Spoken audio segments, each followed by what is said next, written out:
یہ صرف چائنا پہ تو نہیں پڑے گا، جو باہر اور بھی جو SIFC ہوپ کر رہا ہے یا جو پاکستان ہوپ کر رہا ہے یا موجودہ حکومت ہوپ کر رہی ہے، تو باہر سے جو کمپنیز آئیں گی اور لوگ آئیں گے تو وہ کتنے کنسرنز ہوں گے ان کے. وہ کہیں گے اگر اتنا بڑا ان کا جو پلیئر ہے ساتھ اور دوست ہے، اگر اس کا سیکیورٹی کے حوالے سے سیٹسفیکشن نہیں ہے، بار بار کوشچن اٹھانے کا تو یہی مطلب ہے.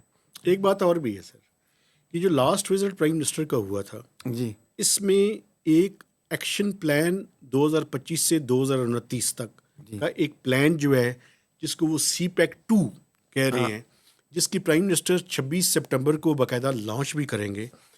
اس میں اس ایکشن پلان میں کچھ سیکٹرز جو ہے وہ آئیڈینٹیفائی کیے گئے ہیں. Forward purpose. ایک میں اب بتاتا ہوں آپ کو. ایک تو پاکستان اور چائنا کے درمیان FTA ہے، فری ٹریڈ ایگریمنٹ.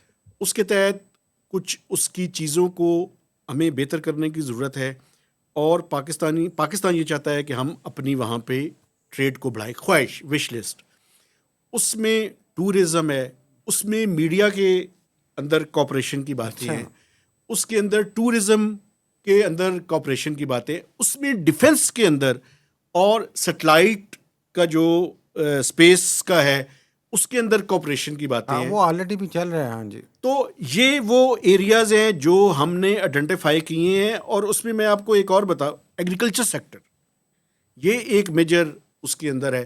ایک اور امپورٹنٹ بات آپ کو پتہ ہے، پاکستان اور چائنا کے اندر ایک بہت بڑا پرابلم ہے. جو چائنا سے چیزیں آتی ہیں اس کا ٹریڈ ڈیٹا ہمارے پاس نہیں آتا. تو 4 سے 6 بلین ڈالرز کی انڈر انوائسنگ ہے، یہ والیوم ہے اس کا. ڈفرینٹ لوگ ڈفرینٹ بات کرتے ہیں، لیکن 4 to 6 بلین ڈالرز کی بات کرتے ہیں. اس کو کسی نے ریز کیا ہے؟ یہ بیسیکلی ایک چیز یہ بھی ہوئی ہے کہ ڈیٹا ایکسچینج کے اوپر دونوں ممالک نے یہ طے کیا ہے. اب پرابلم کیا ہے، جو چائنا کا ڈیٹا آتا ہے ٹریڈ کا، وہ چائنیز لینگویج میں ہوتا ہے. ہاں، یہاں پہ ایکسپرٹ بٹھائے نا آپ نے. وہی نا، اس کو ہارمونائز کرنے کی ضرورت ہے، بیسیکلی میں یہ کہہ رہا ہوں. تو یہ وہ ایریاز ہیں جن پہ دونوں ممالک کوآپریشن کر سکتے ہیں. اچھا، کراکرم ہائی وے کی اپ گریڈیشن کا جو پروجیکٹ ہاں ہے، جی. وہ انہوں نے کہا ہے جی وہ فائنینس کرنے کے لیے وہ تیار ہیں.